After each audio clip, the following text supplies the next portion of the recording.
Good afternoon, everyone. Welcome to the 6th ULAB Literary Salon organized by the Department of English and Humanities.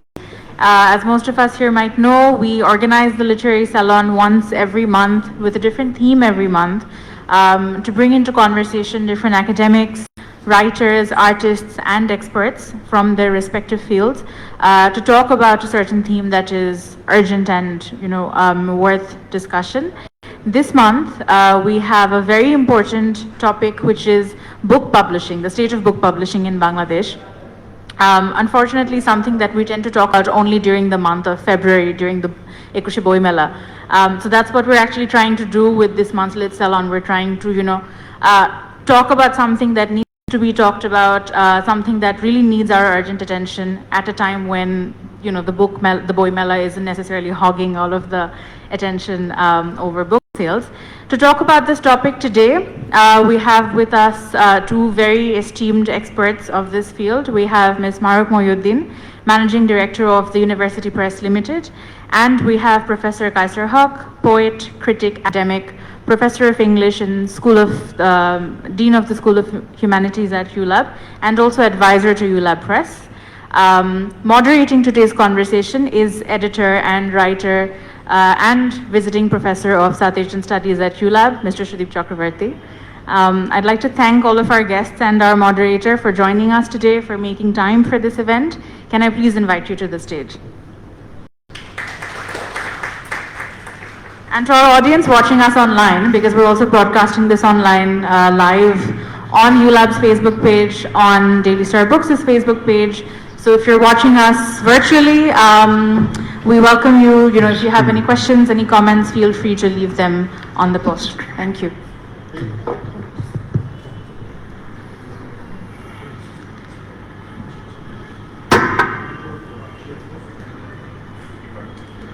Thank you very much, Sarah, for that introduction, and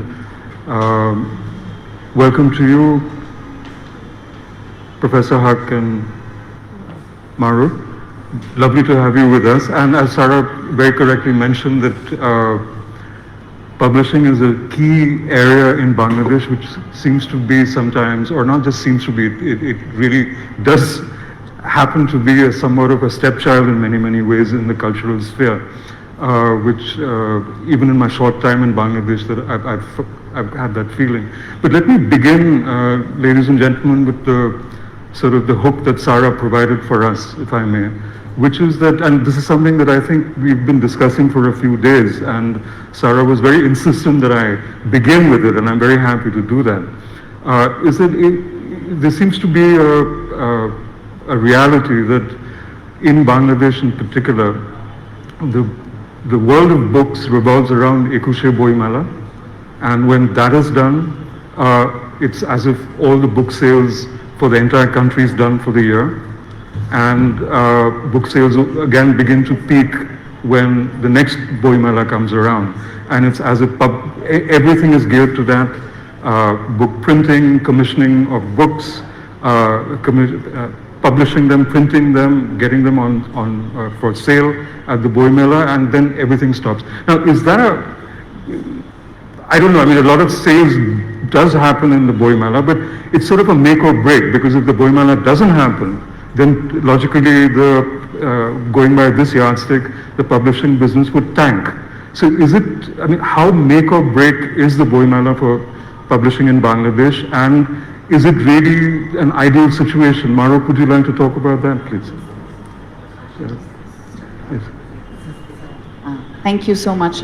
Thanks to ULAB and to Sarah and Sudeep for organizing this, and particularly, centering this discussion on this topic. And I was sharing earlier with Sarah that this is, and every year in February we say that we need to have these discussions throughout the year, which hardly ever happens. So it's really refreshing to be talking about this in November. Yes, I mean, I don't know where exactly to begin, but yes, largely we're dependent on the Ekushe Boi Mela sales for creative books mostly, And I just want to clarify that, you know, when we say publishing, it's a huge category, and it's a combination of different categories of trade books and creative books and academic books. And of course, you know, although the share of English language books is very small in our country, but it's still, you know, if we professionally, since we do, you know, publishing in both languages, it's of course, you know, publishing in English and Bangla. So, looking at all these categories, I would say Ekushe Boimala is critical for creative Bangla books, and the market for which is also, in comparison to the whole publishing volume or the sales. So according to one rather anecdotal data, I mean, if the total size is about, you know, 15,000 crore sales per year, you know, creative books are about 500 crores per year. So it's a very small category in that sense, in terms of sales. And that also is striking, because if you look at our population, which is 18 crore, it's only, I mean, it's a staggering, I mean, it's a very nominal 28 taka per capita knowledge dissemination, if we put it that way. So it's really striking if you know, do that calculation, although it may not be a standard index, but, you know, in the absence of other forms of data, that's what we can look at. So, and therefore it's really, you know, concerning that, you know, much of these sales happens in 1 month of the year. Everything, all our activities are sort of, you know, of the publishing industry in general is centered around that. Authors expect their books to come out in the next Boimala, as opposed to really focusing on, you know, working on the book and taking time to make it into a marketable product. So, and of course we have to balance those realities when we are at the production end. So, I mean, it's been our struggle to, you know, convincing authors that we need to have books as a celebration on its own, and we don't need to really, you know, focus on one particular event to, you know, showcase their books. And that seems to have been taking some traction, but not enough, I would say. But would you then say, because if you say that 1/3 of the books are sold at Ekushe, the creative, what you describe as the creative Bangla books in Bangla primarily, does that mean that the remaining 2/3 is in a happy position? Does that follow that? Not at all. Yes. Yeah. Sure. I mean, again, it's a number of different factors that are involved. I mean, how the book sales should happen, and, you know, who should be ideally instrumental in making these book sales, or ensuring these book sales, right? I mean, I'd like to say that, you know, publishing industry is part of a knowledge ecosystem, or a publishing ecosystem that, if I may call it, and that includes, you know, educational institutions, libraries across the country and outside, and of course, you know, where authors are coming from. So all of it together are the knowledge ecosystem, and of course the readers in general. In that, if we don't have these other players active, or, you know, supporting academic or creative publishing in ways that it should be, you know, supported. Can we stop being mysterious, if you don't mind, and name the other players, please? I mean, you're saying other players now. Which other players? So, for example, I mean, if we used to depend heavily on the public library system, right? I mean, so, and that's what happens anywhere else in the world, that, you know, when the first edition comes out, it's usually the library sales that ensures the sustenance of a certain title, or, you know, that gives the publisher some level of confidence that if we bring out a good book, that it will readily be subscribed by a certain number of libraries. And therefore we are, you know, encouraged to do good books even if there isn't any, you know, subvention or any kind of support for the books. So that has reduced or changed dramatically over the last few years. Is it because of a sort of a habitual change in how institutions perceive libraries per se? I mean, is it because of a certain kind of books reading or providing for a certain kind of book is going out of fashion and is being replaced by another kind of book which may not be maybe made in Bangladesh, as it were? I mean, is there a change? Because, I mean, something must be contributing to public libraries and university libraries not supporting the books as they used to earlier. Is that happening? I mean, it's a good point that you're making, because, you know, of course, there's a change in the kind of books that we are producing and the kind of books that the libraries are generally interested in. But I must say very clearly that, you know, there are all kinds of interests that are in play that may not necessarily be in the interest of the readers in mind. So, you know, how books get selected for the libraries and how they should be selected for the libraries for the reader's interest, there is a big gap there.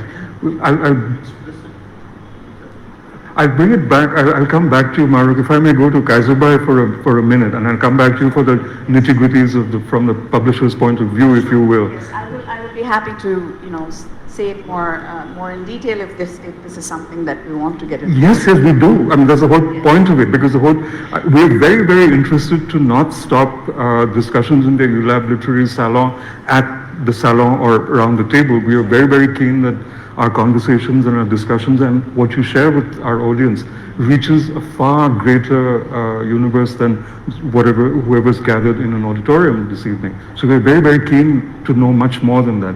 So I'll just come back to Kaiser Bhai. You know, you've literally seen the universe, to quote Mahrukh, ebb and flow, or to paraphrase Mahrukh, ebb and flow. How have you seen the reading habit change and the publishing business change in Bangladesh? I don't know if there is even a benchmark for it. I mean, is it 50 years, is it 40, 30, or is it this dramatic change that Mahrukh was just talking about? Has it taken place over the last 10 years or 5 years? Is there a certain situation that you have observed in terms of the ebb that she's talking about? To start with the last point she made, I think you were referring to books being acquired by agencies, or, you know, for the libraries, by government agencies, not on the basis of on the merit of the books, but there are other considerations. So that is a harmful thing. When did the Ekushi Book Fair start? Any idea? In the 70s, late 70s. Before that, we had a publishing industry before that also. In fact, after partition, we inherited a part of the colonial publishing industry. So OUP had a branch here, Orient Longman had a branch here. They even published books here from Dhaka. And then the local publishers. The staple of publishing was in textbooks. And even now, I think, textbooks are the staple of the industry. But the kind of books we are interested in, they have also been published all along, whatever the quantity or quality. Before the book fair started, the situation was as in any other country. Books are published. Those who are interested, they go and look, ask the bookshops or browse and buy copies. And then I think the introduction of the Boi Mela was a big step forward. Perhaps the idea was inspired by the Kolkata Boi Mela. Perhaps, because The Kolkata Boi Mela has been going on for ages. People might have felt that we should have a Boi Mela here as well. And Ekushe became the focus. And once that happened, the industry got a boost. Because readers and publishers and writers, all of them had a sort of point of focus. They knew that if they went during that month, they'd be able to browse through the stalls and pick up books.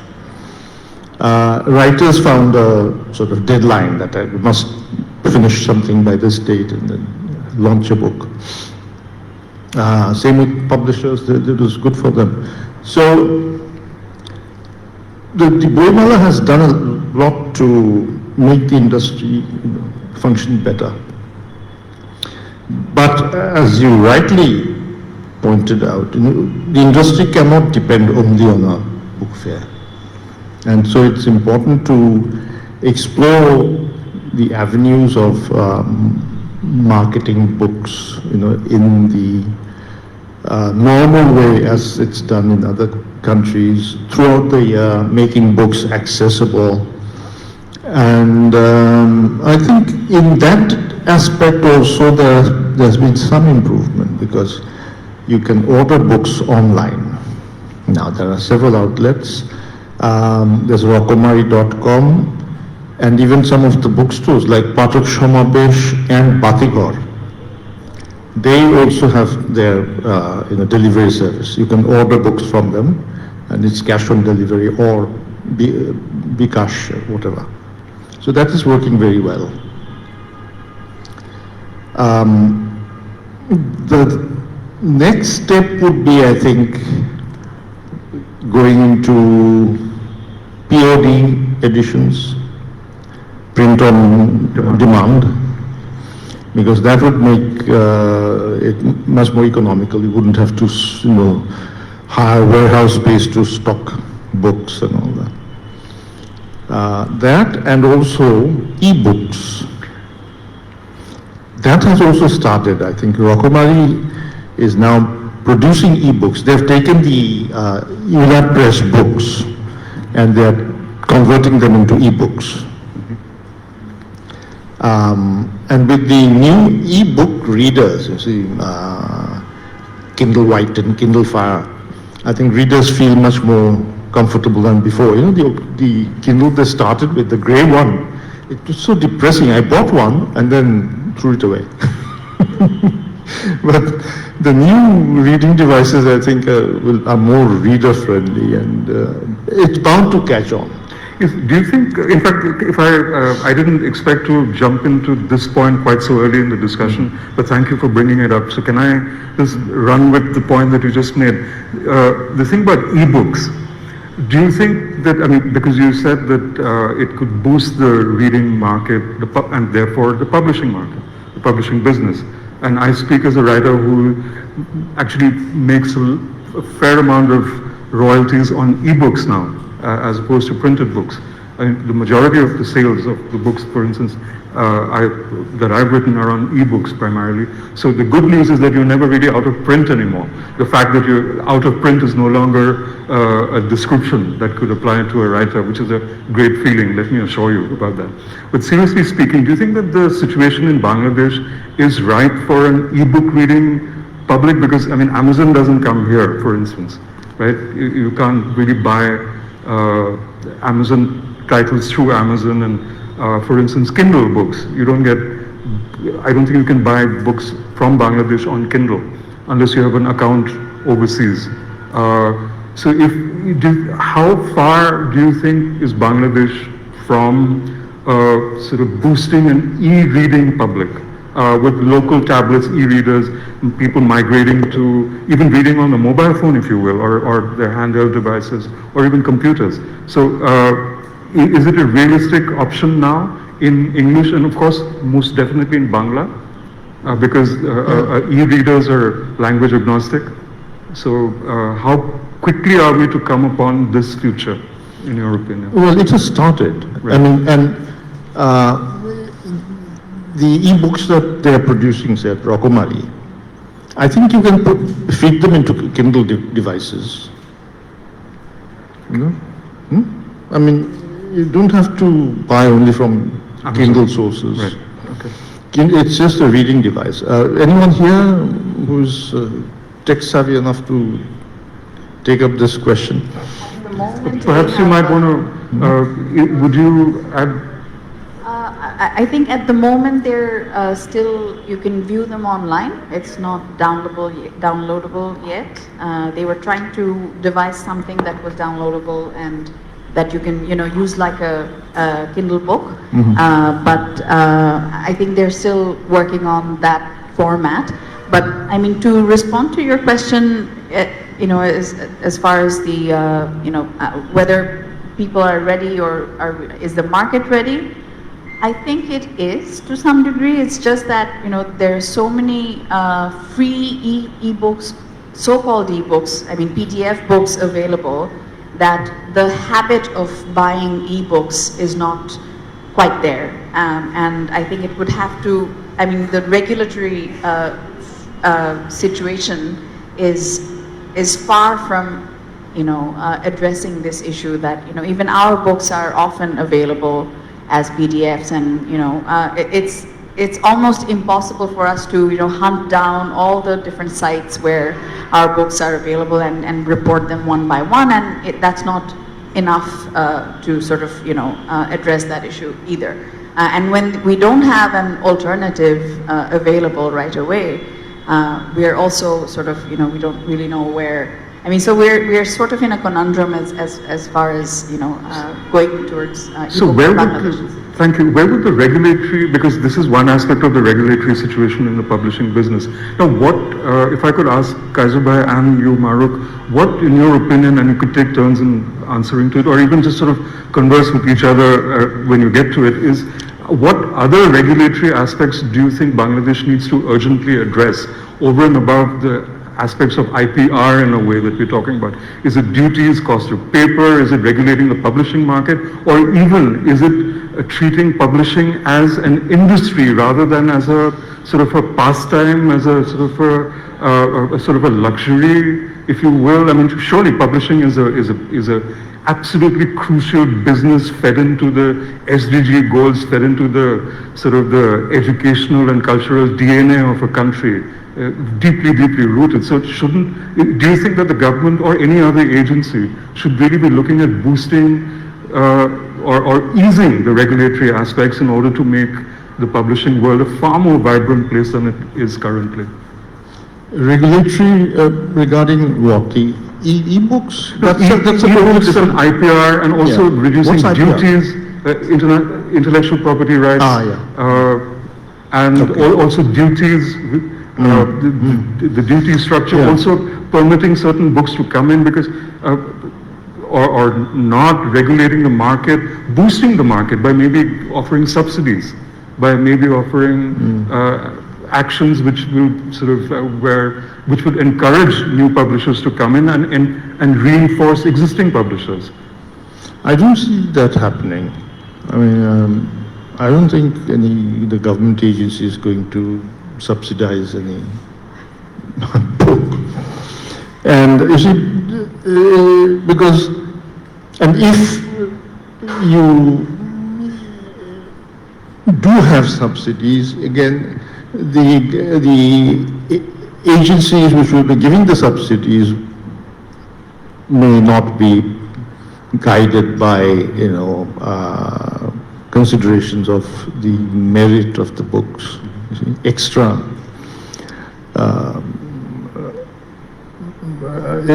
extraneous considerations will come in. So that will lead to corruption, really, likely to. But I see Mahrukh. Okay, all right. Okay. Please. But institutions like the Bangla Academy, you see, do have a budget for publishing, and they're supposed to help the literary industry here. I mean, produce books and all that, produce translations, they could do a better job, I think. If there were more, I don't think they really know the publishing world that much. Am I right? I mean, there are people who... And I don't know about the publishing world enough. You know, I mean, I would think that if the Bangla Academy went into co-publishing, deals with publishers in India, UK, and North America, you see, that would be an excellent way to really push our, literature.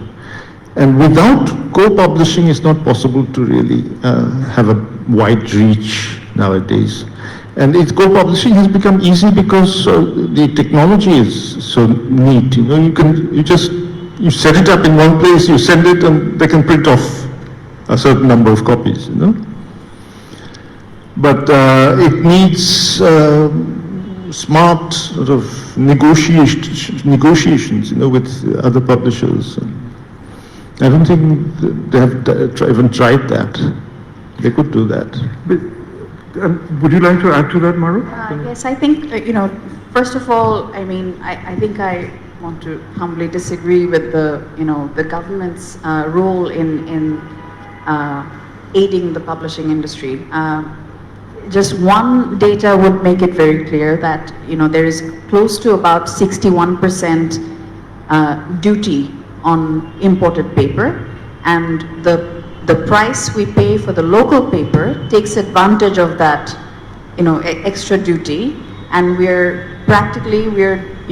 stuck with buying low quality local paper with questionable, output often, and that's putting a toll on the price. Ultimately, it's the reader who's paying the price. So, the cost of paper for a product like this, which is not essential, and what has happened in the last few months with the inflation, with the rise of dollar price, I mean, we're actually, there's a very serious crisis of paper in the market right now. So we don't really know whether we can actually produce the planned number of books for Ekushe or for the Dhaka Lit Fest that's coming up. Good Lord. So are you suggesting that the Ekushe in 2023 would tank on account of high duties? I mean, well, we are hoping. I think that's one of the reasons we're having this conversation, right? And probably if it was in Bangla, and if we had a few people from the paper, regulatory industry, then they would hopefully. Well, I can assure you, we'll try to. They wouldn't come to be hammered at by you. I can assure you that. So we've taken the more diplomatic route. Is that we're going to be through live streaming and other communication, we'll be reaching your emphatic message to them. I can assure you. Yeah, we have been actually writing. Yes. You don't disagree with anything I said, because this is not it's not a question of government subsidy. I mean, lowering the duties, that's a separate issue.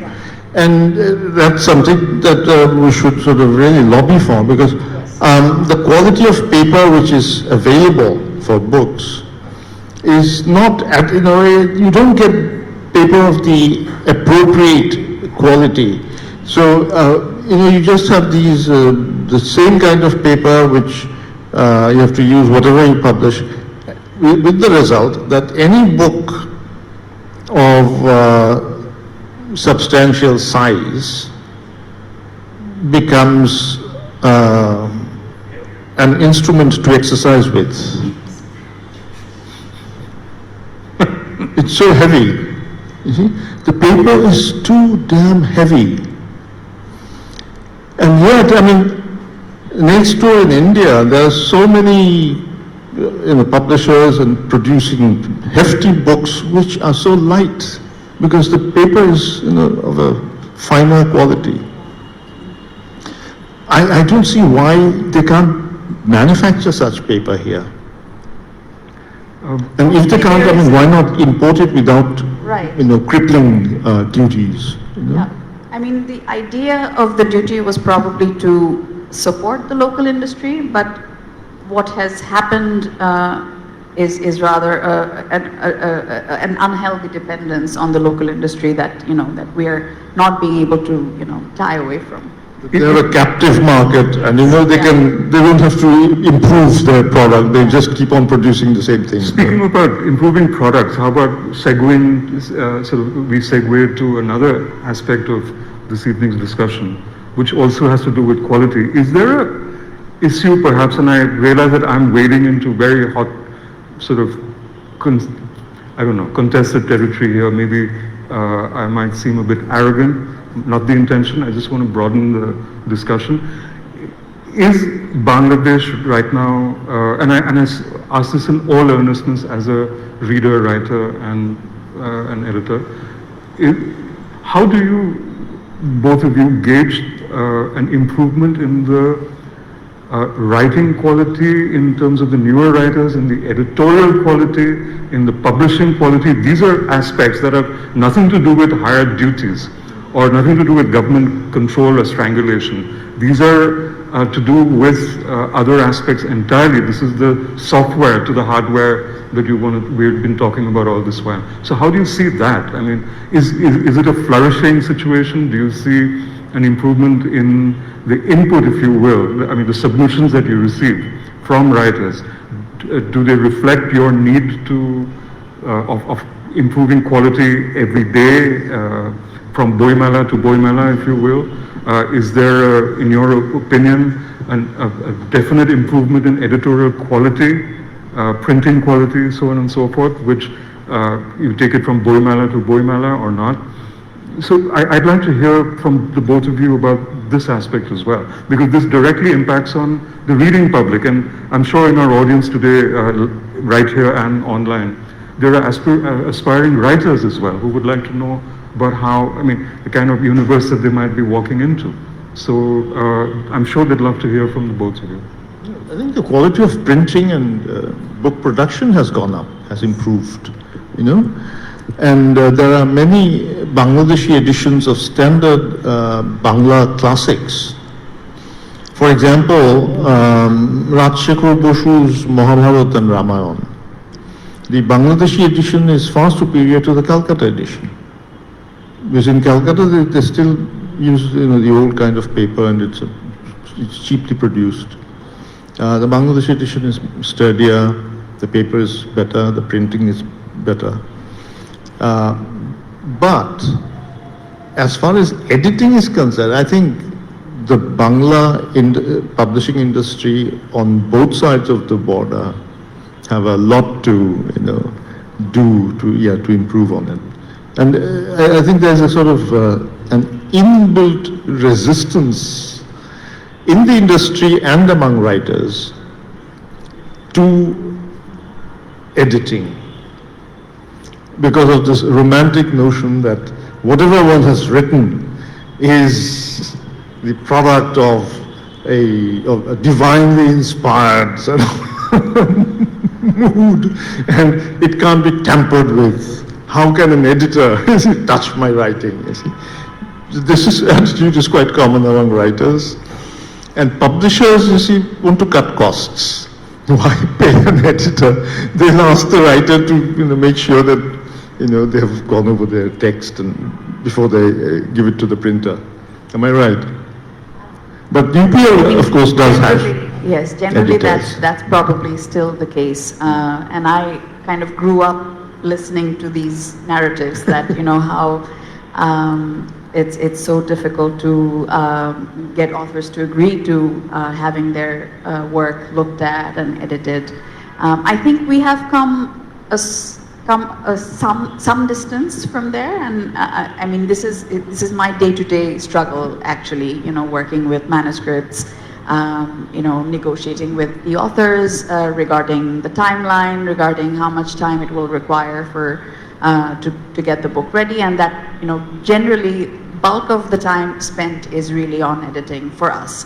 But generally speaking, for Bangla language publishing, honestly, I mean it's sheer economic reality that most publishers don't have in-house editors to look at the kind of manuscripts that they're receiving and publishing. So much of the burden ultimately is on the author to get the book ready to a certain extent, and the publishers are there to sort of do the cosmetic work on the book, So- on the text. I hear you both. Now, one aspect is, of course, as you mentioned, financial, and the other that Kaiser Bhai mentioned is attitudinal. And you, of course, as a living, breathing editor, publisher, managing director of UPL, which sort of multidimensional in your publishing stream, you publish everything.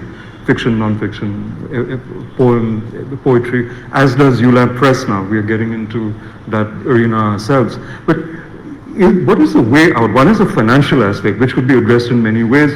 When the market rises, it grows, then it automatically feeds into the financial viability. And when the readers get more discerning, then logically it should feed into that quality control and quality improvement in itself. But is there a way that it can be boosted? For instance, like we're talking about what needs to be done, and our wish list of what could happen, what needs to be happen. Now, if there is a wish list that both of you charted out for the government, if you will, or the industry at large, but what about charting out a star map for the publishing industry, which includes writers in that universe? And is the way out, for instance, say we're discussing it now, is the way out, for instance, holding interface workshops between writers and editors, or more literary units? Is sort of holding more publishing workshops a way out, not just in Dhaka, but in Chittagong, in Sylhet, in Rajshahi, in the literary hubs of Bangladesh, in many, many ways, Joshore? Is that the way out, or do we work through universities? Do we at ULAB Lit Salon, and with you as UPL and with Kaiser Bhai here as a mentor to us all, do we take it forward? I don't know. I mean, is that a way forward? That more workshops, more awareness programs, so at least the conversation begins to happen, so the awareness begins to grow, and then it sort of feeds positively back to the publishing industry, the writers themselves, who get off their high horse and get real, or get with the program, to use a very American phrase. And then it benefits everybody, publishers, writers, readers, the whole industry. Is that the way to do it? I don't know. I'm just throwing it out there. Should I? Yes, I mean, please feel free, jump in. Well, I mean, yes, I mean, all the different ideas that you just narrated, I think those are definitely important, but I think I want to stress on the financial aspect, and, whenever I've written on publishing industry in Bangladesh, I keep using this term, the publishing ecosystem or the knowledge ecosystem, which is very central to all these realities. So when I started out by saying that there needs to be a certain assurance of book sales that would allow us publishers to really put in the effort in making a better book, as opposed to just do a run-of-the-mill publication. So if that doesn't change, because ultimately if we have to depend on the individual reader who is going to buy those books, we have to think about pricing it at a level where it is affordable. And the moment we add the editorial expense, it just shoots up to a level where it's not marketable in Bangladesh anymore. So therefore, it's a very fundamental question for us that where do we begin to starting this process in terms of making better books making better books a product of demand for the market. So if there is, in any mature market, in any mature publishing ecosystem, there would be this this mechanism where a certain number of book sales are ensured, given that the book has merit. And of course, everything is getting published nowadays. So, even publishers are not really working as gatekeepers, which used to be the case, or which ought to be the case even today. So, if we are not being a good gatekeeper, and if the market isn't really operating the way it should, then we are down to the same cycle of bringing out books that will probably give us some sure sales, because the author is famous, because the author has some clout that will buy the books, and and there isn't any sort of critical engagement in terms of reviewing good books once they come out. So even to guide the readers that out of these 4,000 books that are published this Ekushe Mela, these are, 100 or 400 select books that one can probably rely on. I mean, there are informal reviews sometimes that, we have some, let's say, Facebook stars who post that, these are the 100 books that I have bought or I would endorse. But there is no a real mechanism or an institutional mechanism through which, readers would know ahead in time that, when I go to this Ekushe Boi Mela or when I go to this Dhaka Lit Fest, these are the number of books that are available and these are the books that I want to look for.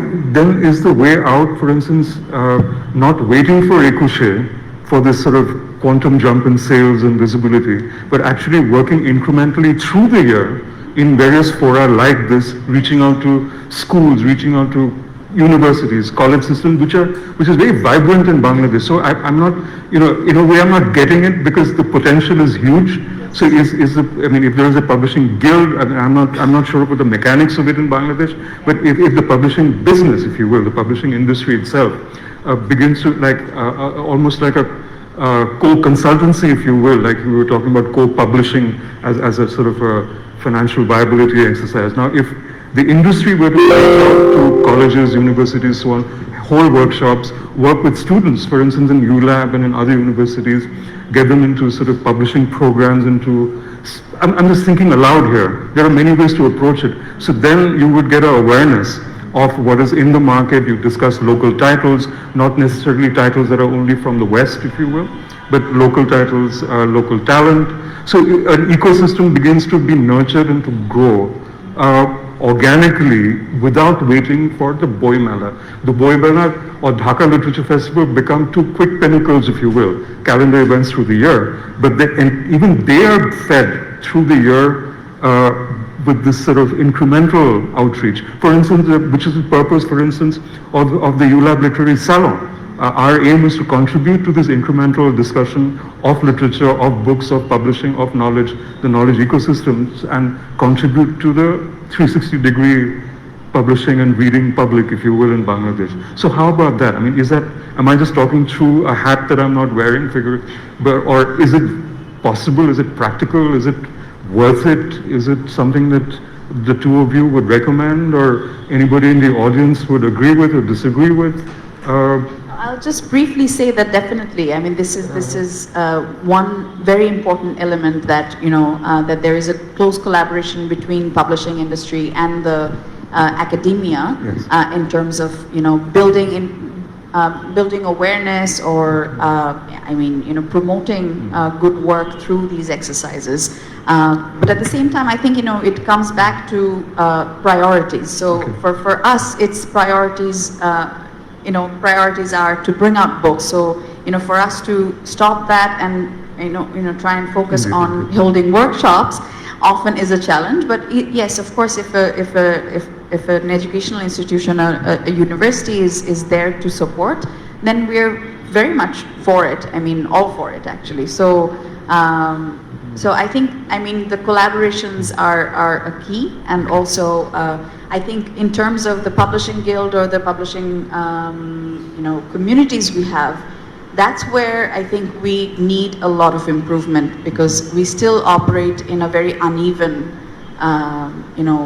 publishing scene where, I wish we had more peers to sort of have this conversation with and share this knowledge, which is something that I feel very envious when I go to Delhi, that there is this community of academic creative publishers who are conversing, who are working together towards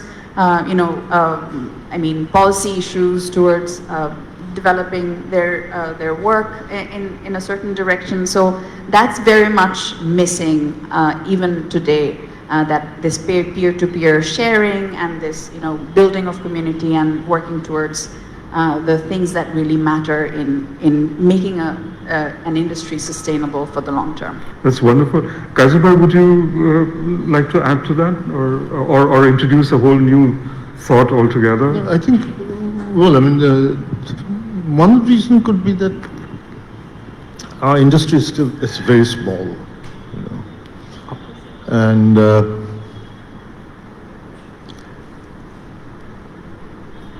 I think I wish someone would do a thorough study of the industry with statistics and everything. There's a lot of vanity publishing, you see. Every Boimala, at least 500 titles are launched by diaspora Bangladeshis. So people living abroad who maybe had literary hankerings when they were in school, and now they can afford to sort of scribble something, and then because of the exchange rate, which is, favorable to the pound and the dollar. Just a second. Oh. Hello? Wrong number. We can write that off as an editorial pause. So, it doesn't cost much to have a book printed, and there are small publishing houses who will lend their imprint, you see, so they'll say, okay, I'll add, it'll be under my imprint, and I'll stock it in my store. Maybe a few copies will get sold. The writer is happy to just buy off most of the edition and distribute it among friends, So that is it's quite a substantial number, 500 titles at least every year, just for the Ekushi. And even apart from those, I mean, there are many writers in the country who, do that, resort to this form of vanity publishing. Writers' Workshop started this 8 years back, and they're still carrying on with that policy. The writer has to buy 100 copies of the title. So, do you mind very much, because I think the audience has got a bit of a workshop and an insight into the nitty-gritties of the publishing business and the policy behind publishing. We have sort of students with us, we have faculty with us who are readers, avid readers and aspirational writers. Some are published writers in their own right. Any questions from you, and any of you out there on the internet who are watching this program on live stream who want to ask questions of the two industry experts that we have with us, go right ahead. You won't get an opportunity like this until Ekushe, and why wait that long? You have it right here at the ULAB Literary Salon. No, nobody wants to write, nobody wants to be published. Please, sir. Please hold the mic close to you. Am I audible? Yes. My name is Abi. So far as I know that you have been publishing prestigiously, but this is a really huge experience for us, for the new generation. And I know that there is a publishing department at the university. Is it audible now? Yes. I'm sorry. Please keep it close to your mouth. Thank you very much for organizing this literary salon. And I know that you people have been publishing prestigious books over the years, especially with the development of Bangladesh, progressive Bangladesh for the last 50 years. That's a really valuable experience, and I know there are publishing department at Dhaka University. I just wonder that whether they have any contact or collaboration with these new departments in public universities, or how to transfer this huge knowledge, experience to the young people, young publisher or writer. Just comments or question like this. Thank you. No, there's no publishing department. You mean Printing department. Dhaka University Press? Oh, you can take a degree in printing and publishing. Yes. There is a department already now. I So see. far as I know. Right. No, thank you for the question. Are there other questions, or should I just go ahead? Some mic. So when you were talking about that critical mass and the lack of critical mass, and especially like you don't have peer to converse with, and Kaiser was mentioning the vanity publications.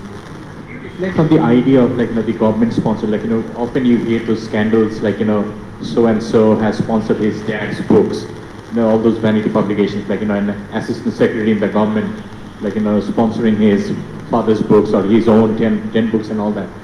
So do you see that happening? That kind of competition surely it's kind of a put off for a serious publisher like UPL. So that's one question. And the supply chain, in terms of the ecology that you mentioned. So for example, at ULAB now we have a creative writing program at the translation center.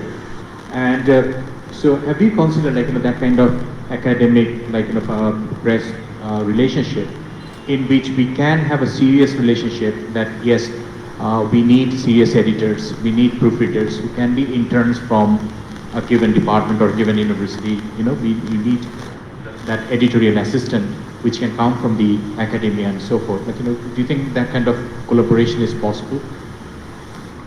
Yes. Thank you. Let me first address the first question.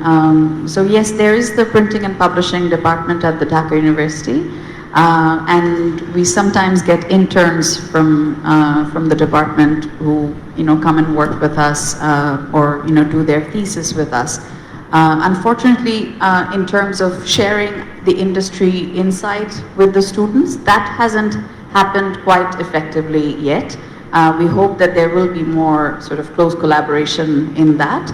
Of course, Well, we it's still a offer very... ULAB for such collaboration immediately. Thank you. I take that offer right away. But in fact, I taught a very small course at the creative writing workshop last year or earlier this year. Yeah, so hopefully there will be more students at the next session in that workshop. So yes, absolutely. I mean, there are these possibilities. We actually ran, and Kaiser sir was there. We actually ran a translation workshop, a 2-month-long translation workshop, which was more from focused on translating from English text to Bangla. The importance of having more knowledge, more global knowledge available in Bangla language was the driving force for that.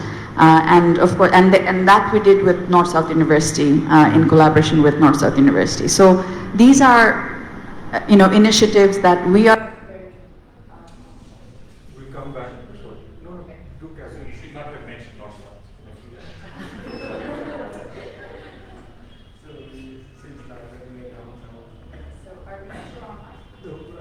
We are online. And the lights should be kicking in. So this is also a part of policy making, which policy glitches I think so.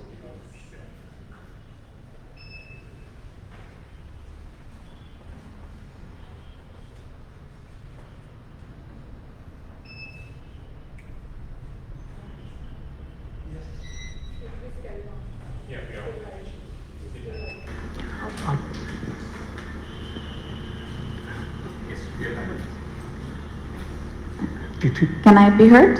Yeah. So yes, so that's one area where, of course, collaborations are definitely beneficial and welcome.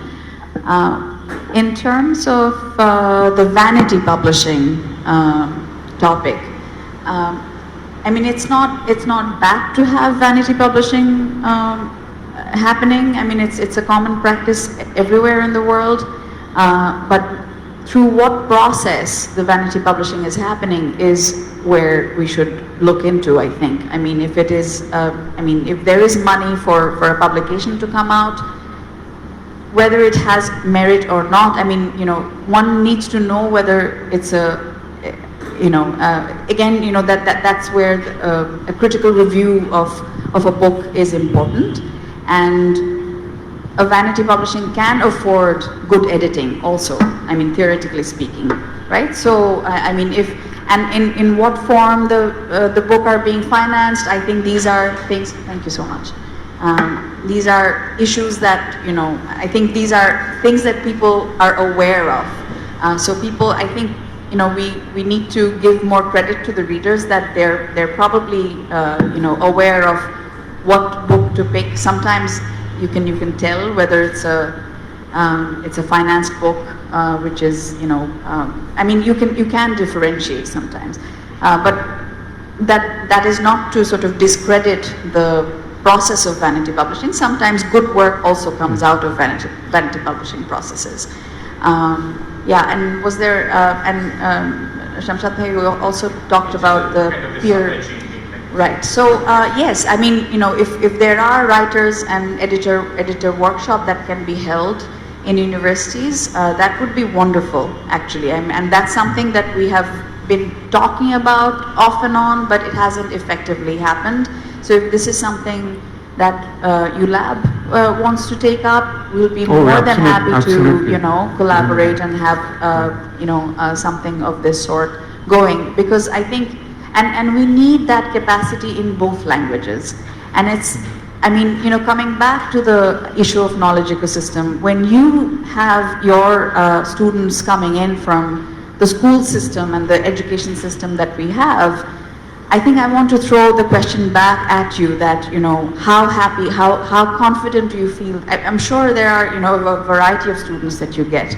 And some of them are probably, you know, very well equipped, because you cannot really create an editor over a period of, you know, 4 years. It takes their, you know, whole life's, you know, grooming and tutoring that sort of, you know, builds an editor. And editing is something that, you know, you have to have in you, and you have to have in your practice of reading, in your practice of how you're being oriented with other forms of, you know, art or culture. So I think it's a very, you know, it's a soft skill that is very complex also. So I think, you know, that's where I keep bouncing back that thought of, you know, we are at the receiving end of manuscripts of editors who are the product of the system where we, you know, operate. So if the system has pitfalls all the way from the primary education to the tertiary education, of course, what we are receiving at the end of it, I mean, you know, it's painful for me to say that, you know, often we have to turn down manuscripts which are, you know, which had wonderful potential, but, you know, and they have good stamps on them sometimes, you know, they're PhD thesis from a reputed university, but maybe largely plagiarized, or, you know, I mean, they're just not written well or not researched well, but, you know, it's an effort wasted in many ways. And I was, you know, reviewing your article about, you know, how many publications comes out of Dhaka University and other universities. How many of these publications are we able to access or have available for general readers, and is there a mechanism, is there a proper mechanism? I mean, it's impossible for a private organization to, you know, provide room for everything that's out there, everything that's coming out. You know, if there are, you know, about, you know, 50 to 60 crore Dhaka budget available at the Dhaka University for research, where is this money going? What research is happening? How many of these research do we actually have? Can we access or can we use for, you know, knowledge generation and dissemination purposes? Kaiser Bhai, you were leaping in on that. Open access publishing, I think this is going to play an increasingly important role. All the big publishers are going into it, and even famous writers like, you know, Kishore Mahbubani, one of his most recent books, it's open access. You can get the whole damn book free. You have to pay for it. So as an author, you have to pay almost like Yeah, so somebody has to subsidize. Yeah, somebody has to fork out the money. Yeah, but even for a writer, say if one is, you know, a bit known Investing $1,000 is, I think, perfectly acceptable. I mean, it's a form of self-publishing, and that's another avenue, you know, with the new technology, the new forms of publishing which are coming in with the new technology. More and more writers will publish their own books online and, you know, be sold as e-books. Already, quite well-known writers have started doing this, you see. And that way, I mean, they earn more because, you know, they get all the profit is theirs. You know, they don't have to split it with a publisher and a printer. But they're feeding in, I totally get that, Kaiser Bhai, but these writers who are going into this sort of do your DIY ecosystem, do it yourself ecosystem, they're nevertheless, because quality is becoming an issue, acceptance in the market is becoming an issue, they're actually employing editors, freelance editors as well. In fact, the pool of freelance editors, at least in South Asia, have exploded. A lot of people have moved away from mainstream publishers and actually are editors on hire, editors for hire. Most of the publishers actually subcontract editing out to freelance editors routinely, and there's some excellent editors out there. So again, does it come back to money again? I mean, would publishers who contract out editorial work, design work, so on and so forth, there's a willingness to pay for these services, and then it comes into your loop, which is that we may be willing to pay, but can we afford to pay that much? You know, then there is a vicious cycle that comes in. But there must be a way out, because it's just too vibrant and too promising a feature to not take it on, you know, sort of full frontal, if I may use that expression, in whatever format possible, paper, e-books, anything at all. I mean, it's just really the medium that we need to finesse. But the intent surely there cannot be a disagreement that it needs to be done. Oh yes, yes. So, I mean, there's no disagreement there, absolutely. I mean, in terms of affording editing, good editing and all that, that still remains an issue in our reality. But at the same time, I think we have been able to convince most of our authors that, you know, I mean, sometimes they would, you know, share some of the bills when, you know, I mean, it's always a balancing act. I mean, we are doing it based on, you know, the reality for each publication. I mean, we strike that balance that sometimes it's the author, you know, sharing the cost of editing, because if the editing cost is too high, and if the editing, you know, if it requires that kind of editing, then, you know, of course, but on our terms, because, you know, then we sort of advise the author that this is the kind of editing that is required, and if they're convinced, then, you know, they would. Well, Kaiser Bhai says that they're not convinced because they think that most writers think that they're the best. So I think critics have a role to play. Right. You know, if this idea is sort of, you know, publicized, that, you know, the best writers have the best editors, you know. Yeah, I mean, even a poet like Eliot. And I think the experience itself speaks for itself. So, I mean, you know, our authors are often our ambassadors, saying that, you know, their writing improved because of the editing. So sometimes they were, you know, in the beginning, maybe they were not very happy with what was going on, but when they see the final output, they see the difference, and they can, you know, they sometimes, you know, appreciate, not always, but sometimes they Is editing taught in the department of book publishing? I wonder. Editing is taught, but I'm not sure to what extent, and again, you know, there is you know, it's more focused on the Bangla language publishing, not so much. Whatever language, but, you know, I feel that a good editor is somebody who enjoys editing. You see? I mean, I would hate the job, you know. I mean, if I see bad writing, I say, what is this sentence doing here? Throw it out, throw out the manuscript. I don't have the patience to, you know, edit a lot of bad writing. Even if there's something there, I mean, I might as well sort of write the whole thing myself. It's the same with translation. I've done a fair bit, and I won't do any more. It's a mug's game.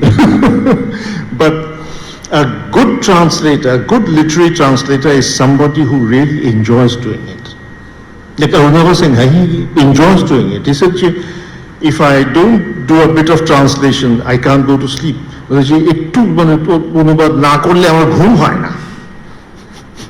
see? So you have to really enjoy that. And I think it's the reality with the entire, I mean, every function. A good publisher is somebody who enjoys publishing. Exactly. So, yeah. We don't want people, who don't enjoy it doing that. They'll ruin the book. So there's a lot that we've sort of unpacked over the evening in terms of the industry, in terms of the policy that we need to approach, in terms of the sharing and all that we need to be doing, and also attitudes in editing among writers. So there's a lot of collaboration that needs to happen, a lot of incremental movements that need to happen through the year to lead up to, say, a Dhaka Literature Festival or a Boimala. Arifa had a point. Yes, thank you. I actually have a question, but thank you so much for actually giving us a glimpse into your world, because we always see the output, so we don't know what actually happens behind the scenes and all the pain you go through to get this output. But editors absolutely necessary, and I love editing, that. So anyway, Can I take you home? Can I take you to my office now? Absolutely. But do bring her back. We'll talk about that. Do return her safely to us. So I wanted to ask a question on behalf of the students, actually, because I think that the reason why they may be silent is that they don't know the questions to ask.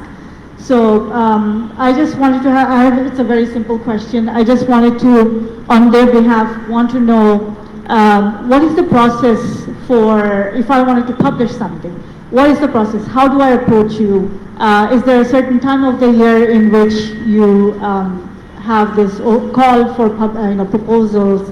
What kind of genres do you prefer? And so on. So if that's something that you can address. Thank you. If you are Kaiser Haq, then you just call me and say that, Mahrukh, I have this book to publish. Will you publish it? I will say, lots of aspiring writers from our creative writing program, from our literature program. So it's something for the newbies who are just starting now. I'm just joking. So thank you for that question. We accept manuscripts throughout the year, but as it gets closer to the end of the year, so we around this time we actually stop looking at new manuscripts, but we keep the window open for receiving new manuscripts. So it's pretty much throughout the year for us. But we take time to review often, and depending on which time of the year it is. So for example, now if we receive new manuscripts, we would probably take a while to send a review back to the author. Generally, it's about 4 to 6 weeks that we take to review new manuscripts. In terms of genre, we tend to prefer more academic work, in both languages, rather than fiction or creative work. It's not because of any, of course, it's just that, we have specialization in academic and scholarly work. And in terms of selling creative and fictional work or literary work, it's just not been a very good, output for us over the years. So the performance aspect, plays a role in that decision. So, but then again, we have conversations with both categories, and of course we have, which is not very well known, that we have what gives us the bulk of our revenue is our school supplementary books. So we have a section of school supplementary books that we market throughout the year, particularly at this time of the year. These are not core textbooks, because core textbooks are prescribed by the government, But these are supplementary books that we market in mostly Bangla medium private schools. Thank you very much. If there are no other questions, we'd love to hear more from you. If you don't have any questions now, do send questions online to us, those viewers or listeners who are out there, and we'll try to get responses. We have a final question. Hello. Am I audible? So I actually have one basic question which is connected with our department head, which is, for example, I'm a student, so in order to publish anything, what is the first step? I mean, first step as in, should I email my writing, or should I go and talk to face-to-face with the editor or something like that? What is the first step? So that's my question basically. Thank you. It's if you visit our website, uplbooks.com, the manuscript submission guideline is there, so you can go through the guideline and maybe send the manuscript over email, and sometimes we also ask for hard copy manuscripts. And even if it is a proposal, we welcome that as well. And most publishers will have that. Those who have a website, you will see submission guidelines on the websites of most publishers who maintain a website. So it's quite easy to do that. It's more difficult, of course, I'm sure I'm not sort of cannibalizing your area, but it's probably easier if you make your pitch. So think through your pitch, your approach to the publisher, because like in the proposals in university or for your projects at university, you need to apply yourself as diligently to a publishing pitch as well. Take it from a writer.